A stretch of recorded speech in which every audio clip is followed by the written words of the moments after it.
श्रावणी रेणावरे आणि मी आता स्टँडर्ड 10 मध्ये गेली आहे. आता मी आसामला 1 मंथ एक्झॅक्ट 1 मंथ राहून आले 31 डेज आणि मी खूप खुश आहे. मला जे काय पण शिकायला मिळालं, जे काय पण पाहायला मिळालं, सगळ्याशी मी खूप खुश आहे. आणि आता बघूयात, दाखवते मी तुम्हाला छोटी आसाम टूर. तर सगळ्यात पहिले मी गेले तर इथे त्रिलोक काका, त्यांनी माझं वेलकम केलं. ते रोटरी क्लब व्ह्यूपॉईंटचे प्रेसिडेंट होते आणि मी त्यांना आपली भाकरवडी आणि नारळ बर्फी गिफ्ट म्हणून दिली. अजून बाकीच्या फॅमिलीजला पण दिली आणि पण त्याचे फोटो नाही आहेत. तर आणि मग त्याच संध्याकाळी आम्ही एका फंक्शनला गेलेलो. लकीली तिथे तेव्हा बिहू फेस्टिवल चालू होता. त्याचा बिहू फेस्टिवल 1 महिनाभर चालतो. जसं आपलं गणेशोत्सव 10 दिवस चालतं, तसं त्याचं बिहू 1 महिनाभर चालतं. तर मी लकी होते की मला ते पाहायला मिळालं. तर तिथे ते ॲक्च्युली छोट्या स्केलवरच होतं. तर मला त्यांनी असा सन्मान दिला. ते त्याचं गमोशा असतं, त्याच्याने ते सन्मान देतात. त्यांनी ते दिलं मला आणि मला त्यांनी बोलायला सांगितलं. मी तिथे बोलले आणि पहिले 5-6 दिवस ते जे लोक काका दाखवले मी, त्यांचं एक स्कूल आणि हॉस्टेल आहे. तर मी पहिले 5 दिवस त्यांच्या हॉस्टेलमध्ये या सगळ्या मुलींसोबत त्यांच्या खोलीत राहिले. एका मॅमसोबत मी रूम शेअर केलेली आणि मला त्यांच्यासोबत इतकी मजा आली मी काय सांगू. आणि त्यांच्यासोबत आम्ही इथे तिथे फिरायला पण गेलो. आता हे जे आहेत ना, हे इंटरॅक्ट क्लबचे सगळे मेंबर्स आहेत. त्यांच्यासोबतच होते मी मोस्ट ऑफ द टाईम आणि आमची इतकी छान फ्रेंडशिप झाली. आम्ही खूप मस्ती केली. एक मुलगी त्यातली होती, तिने मला लिटरली चिठ्ठी लिहून दिली की मी तुला खूप तू आत्ताच आली 1-2 दिवसासाठीच होती आणि आपण खूप कमी वेळ होतो एकत्र, तरी तू खूप छान माझ्याशी बॉन्डिंग झाली आणि असं खूप छान वाटलं त्या लोकांना भेटून. सगळे एकदम स्वीट होते. त्यांनी मला एकदम आपल्यासारखंच ठेवलं आणि बाय बोलताना पण सगळे दुःखी झाले, पण आता जावं तर लागणार होतं. तर ऐसे ना मी मॅप हे केलं आहे, मॅप दाखवते आहे. तर दिग्बोई जे आहे ते एकदम वरती कॉर्नरला आहे. तर पहिलं मला हे माहीत नव्हतं. तर मी थोडी क्युरियस होते की एक्झॅक्टली दिग्बोई कुठे आहे. गुवाहाटी तर ऐकलेलं होतं की आसाममध्ये आहे, पण दिग्बोई कुठे आहे. तर मी मॅपवर वगैरे पाहिलं तर मी म्हणले इतकं लांब, म्हणजे मी इथून इथे एवढं ट्रॅव्हल केलं. तर मला असं खूप छान प्राऊड फिलिंग आली की मी एकटी एवढं ट्रॅव्हल करू शकते. आता त्याच्यानंतर रोटरीचे खूप सारे इव्हेंट्स झाले. तर त्यातलं एक होतं की त्यांनी एका कॉलेजमध्ये स्विंग मशीन्स त्यांना डोनेट केलेले. तर तिथे त्यांनी मला बोलवलेलं, तिथे सन्मान दिला. मग तिथे मला बोलायला सांगितलं. त्या दीपाश्री मॅम आहेत, त्यांच्या घरी पण मी राहिलेले. माझं कसं होतं, इथे रोटरीच्या त्या क्लबमध्ये इतके सारे लोक होती ज्यांना मला होस्ट करायचं होतं. ते सगळे म्हणत होते की तू ये आमच्या घरी 1-2 दिवस राहा, 1-2 दिवस राहा. पण इतके सारे लोक होती की सगळ्यांच्या घरी जायला वेळच मिळाला नाही. तर सगळे म्हणत होते आता नेक्स्ट टाइम आल्यावर आमच्या घरी राहायचं. आणि मग आम्ही ह्या सगळ्या मुलांसोबत आम्ही असं दिन पटकाय नावाचं तिथे नॅशनल पार्क आहे, तिथे फिरलो. अजून खूप ठिकाणी फिरलो त्यांच्यासोबत. असे ट्रिप्स झाल्या आणि ते तिथे ट्री प्लांटेशनचं प्रोग्राम झालेलं. मी हे बघून फॅसिनेट झाले की तिथे ऑलरेडी एवढं सगळं नेचर आहे, एवढी सगळी झाडं, फुलं, पानं आहेत, तरी ते लोक ट्री प्लांटेशन आणि ग्रीनरी कशी वाढवायची, ऑर्गॅनिक कसं जगायचं आणि पोल्युशन कसं कमी करायचं ह्याच्याबद्दल विचार करतायत. आपल्या इथे आता एवढं शहर झालं आहे, तरी आपण या गोष्टींचा विचार नाही करत आहे. ते लोक ऑलरेडी एवढं ग्रीन असून ह्याचा विचार करतात. हे मला खूप आवडलं आणि खूप मोटिवेटिंग वाटतं. आता हे तिथलं ट्रेडिशन, कल्चर म्हणू शकतो आपण. तर तिथे मी होते 1 महिनाभर. तर खूप साऱ्या काही ना काहीतरी पूजा, कोणाचं हे काय म्हणतो आपण डेथ झाल्यावर 13 दिवस तिथे ॲक्च्युली लग्नाचं सीझन असं म्हणू शकतो आपण चालू होता. म्हणजे त्या महिन्यात पर्टिक्युलरली लग्न खूप होतात. तर मी 5 लग्न अटेंड केली. आणि हे वेरियस पूजाज होत आहेत. इथे कोणाची डेथ झाल्यावर आपण कशी पूजा करतो तशी त्यांच्या इथे असं करतात आणि तो त्याचा प्रसाद असतो, डाळ वगैरे, फ्रूट्स आणि त्यात मीठ, आलं वगैरे टाकतात आणि हे ती जापी होती, ते पण ती त्याची ट्रेडिशनल टोपी आहे, म्हणजे जापी म्हणतात त्याला, त्याचं नाव जापी आहे. आणि जे टी कलेक्टर असतात ना, ती घालतात किंवा म्हणजे ती त्यांच्या ट्रेडिशनची पार्ट आहे. आणि ते असं घरात तुम्ही जर त्यांच्या घरात जाल ना, तर तुम्हाला असे हे खराई म्हणतात त्याला, असे काय पितळाचे भांडे सगळ्यांच्या घरात कंपल्सरी दिसतीलच. हे पण एक अजून गोष्ट मला आवडली, त्यांनी त्यांचं कल्चर खूप छान जपून ठेवलेलं आहे. म्हणजे प्रत्येकाच्या घरी ते गमछा, रेड अँड व्हाईट कलरचं कॉम्बिनेशन, आणि ते वन हॉर्न रायनो आणि ती जापी टोपी, आणि अशा गोष्टी आपल्याला दिसून येतात, जी आपल्या इथे आता खूप कमी झालेली आहे. की आपल्या परंपरा आपल्याजवळ राहिली नाही. काय दाखवणार आता? आपल्या इथे कोणी आलं तर त्यांना काय दाखवणार की हे आपलं कल्चर आहे. तर असं आपल्याकडे थोड्या कमी गोष्टी झाल्या आहेत. तिथे एवढं सगळं आहे हे बघून मी खूप फॅसिनेट झाले. तर हे सगळे फॅमिलीज आहेत, सगळे नाही आहेत, काही आहेत. बाकी भरपूर सारे लोक होती ज्यांचे फोटोज थोडे खराब क्वालिटीचे वगैरे होते आणि काही काहींचे नव्हते. तर मी ह्या सगळ्या लोकांना भेटून इतकी खुश झाले की इतके केअरिंग, इतके लविंग, त्यांनी ना मला त्यांच्या मुलीसारखंच ठेवलं लिटरली घरात.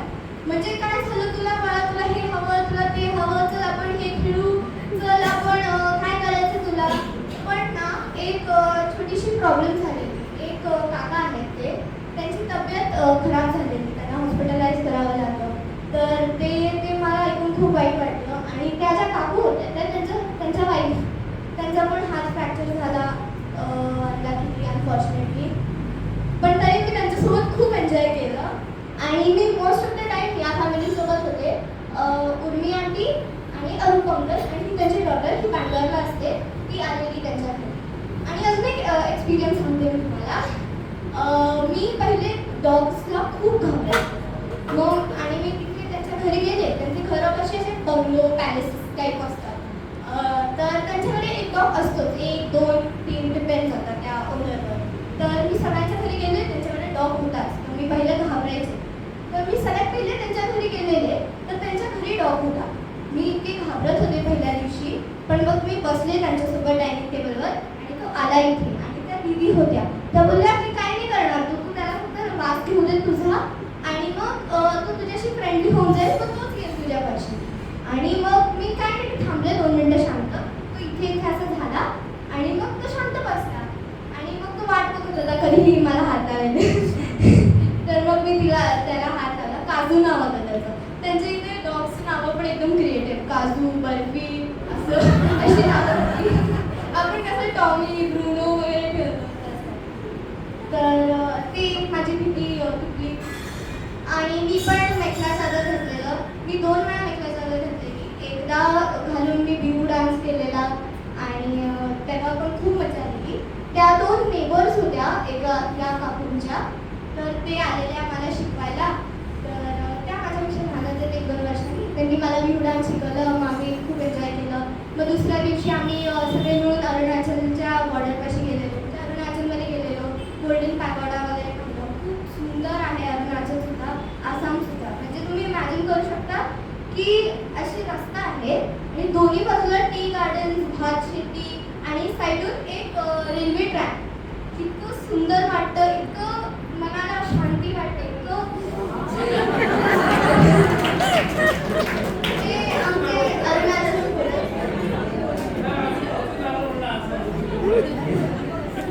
अरुणाचलचे फोटोज, ते गोल्डन पॅगोडा वगैरे, इतकी मोठी मूर्ती होती ती, खूप सुंदर वाटलं. तिथे एक असं रिसॉर्ट सारखं होतं, म्हणजे प्रॉपर रिसॉर्ट नव्हतं, पण तिथे राहायला पण सोय होती.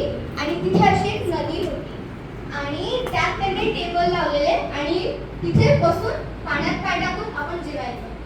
म्हणजे इतकी मजा आली तेव्हा, त्या दिवशी पण. आणि हे टी गार्डन्समध्ये आम्ही गेलेलो. आता या माझ्या आसाम ट्रिपचं एक इम्पॉर्टंट आणि खूप सिग्निफिकंट थिंग की मला रायला अटेंड करायला मिळालं. रायला पण रोटरीचा एक प्रोग्राम आहे, रोटरी यूथ लीडरशिप अवॉर्ड्स करून. तर त्याच्यात ते 2-3 दिवसाचं असतं. आणि आणि त्यात वेगवेगळ्या ॲक्टिव्हिटीज करतात आणि स्पीचेस वगैरे देतात, एज्युकेट करतात लिडरशिपबद्दल आणि असं गेम्स असतात, क्विझेस असतात. खूप मजा आली. ते फॅक्टरीत घेऊन गेलेले बिस्किट आणि मॅगीच्या तर खूप मजा आली. तर मी टी फॅक्टरीसुद्धा पाहिली आणि ते काका होते त्यांची सुद्धा एक गिट्टी म्हणतात ते स्टोन्स बनवायची फॅक्टरी होती. त्या फॅक्टरीत गेले मी. खूप साऱ्या फॅक्टऱ्या पाहिल्या मी. आणि ह्या ज्या दीदी आहेत ना, ह्या आता येणार आहेत आपल्या इथे पुण्यात आमच्या घरी. आम्ही त्यांना होस्ट करायला रेडी आहोत. मी खूप एक्सायटेड आहे त्या येतील. त्यांनी मला दिग्गोई फिरवलं, आता आम्ही त्यांना पुणे फिरवू. हे पण तिकडचे पूजा आणि ते वॉर सेमेट्री आणि माझे काही फ्रेंड्स तिथे ते सगळं हँडमेड बनवतात. तर हँडलूम्सवर मी पाहिलं, मी ट्राय पण केलं, मला थोडं थोडं जमलं पण थोडं थोडं खराब पण केलं. आणि ते नामघर सारखं असतं तिथे कीर्तन भजन वगैरे होतं. तर तिथे ते असं अखॉन म्हणतात त्याला आणि मार्केट वगैरे आणि बुद्ध विहार असं सगळं पाहिलं मी गेलेले तेव्हा. तिथे बुद्ध पौर्णिमा पण होती 23ला. तर त्याच्या घरी पूजा होती त्या दिवशी आणि त्यांची ॲनिव्हर्सरी पण होती ज्यांच्या घरी मी होते. तर खूप लकीली सगळं जुळून आलं. आणि हे सगळे माझे फ्रेंड्स आम्ही दिनी पटकायला गेलेलो. तर तिथे जेवण मोस्टली ते लोक भातच खातात. आणि तिथे स्पेसिफिकली आम्ही गेलेलो तिथे एक त्यांनी असं होमस्टे टाईप होतं तिथे बनवलेलं जेवण.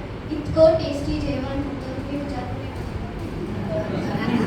पोट भरून खाल्ले. कारण की आम्ही इतकं चाललेलो, अर्धा एक तास चाललेलो आणि मग पोट भरून जेवलो. हे सगळे फॅमिलीज हे रोटरीमध्ये माझं फेअरवेल झालेलं तेव्हा मी दुसऱ्यांना मेखला जाधव होतं. मेखला जाधव त्यांचं ट्रेडिशनल साडी असते आपली अशी नऊवारी असते त्यांचं मेखला जाधव असतं. तर हे त्यांच्या घरी काम करणाऱ्या ताई होत्या. त्यांच्यासोबत पण माझं इतकं जुळलं की मी जेव्हा जात होते त्या पण रडायला आल्या. त्यांच्या डोळ्यात पाणी आलं. त्या आणि आसामवरून आणलेले गिफ्ट्स मी माझ्या आजी आजोबांना दिले. आणि मी जेव्हा येत होते परत प्लेननी तेव्हा तिथे पण माझे 2 फ्रेंड्स बनले. तर खूप मजा आली ओव्हरऑल. आणि एक एक्सपिरियन्स म्हणायचं तिथली लोक इतकी स्वीट, इतकी केअरिंग, इतकं आपल्यासारखं ठेवतात ते आपल्याला. आणि जेव्हा निघायची वेळ झाली माझं फेअरवेल 1-2 दिवस आधी झालेलं. तर त्या दिवशी मी इतके ढसा रडले ना की आता या लोकांना सोडून जायचं आहे कसं म्हणजे कसं जाणार. एवढी मी घरातून येताना पण नसेल रडली तेवढी मी तिथून येताना रडले. तर इतकी छान. आणि त्या लोकांच्या डोळ्यात पण पाणी आलं की आता ही आपली मुलगी आपल्या जवळ आली, काही दिवस राहिली, आता परत चालली आपल्याला सोडून असं त्यांना वाटलं.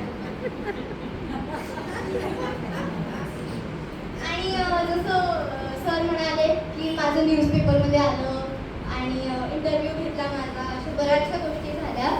त्यांचं रोटरीचं मॅगझिन पण निघतं दर वर्षाला होते.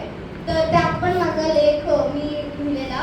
तर त्या काकांनी सांगितलेलं मला मी लिहून त्यांना दिलेलं. तर ते छापून आलं. माझा इंटरव्ह्यू घेतलेला. ते इंटरव्ह्यू कसं म्हटले की आम्ही एका स्वीट शॉप होतं तिथे तर आम्ही गेलेलो. तर ते काका म्हणाले आता तुझं इंटरव्ह्यू घ्यायचं तू काहीतरी 1-2 वाक्य विचार करून ठेव बस एवढंच. आणि मग 2 मिनिटानंतर ते म्हणतात की हां आता तुझा एक्सपिरियन्स सांग कशासाठी आली आहेस वगैरे. तर 2 मिनिटात माझा इंटरव्ह्यू घेऊन झाला. म्हणजे इतकं पटकन होतं ते. खूप वेगळा एक्सपिरियन्स होता. आता थँक्यू सगळ्या रोटरीच्या ह्या क्लबला त्या क्लबला आणि सगळ्यांना ज्यांनी कोणी पण हे करण्यासाठी या गोष्टीच्या मागे होते. Thank you so much.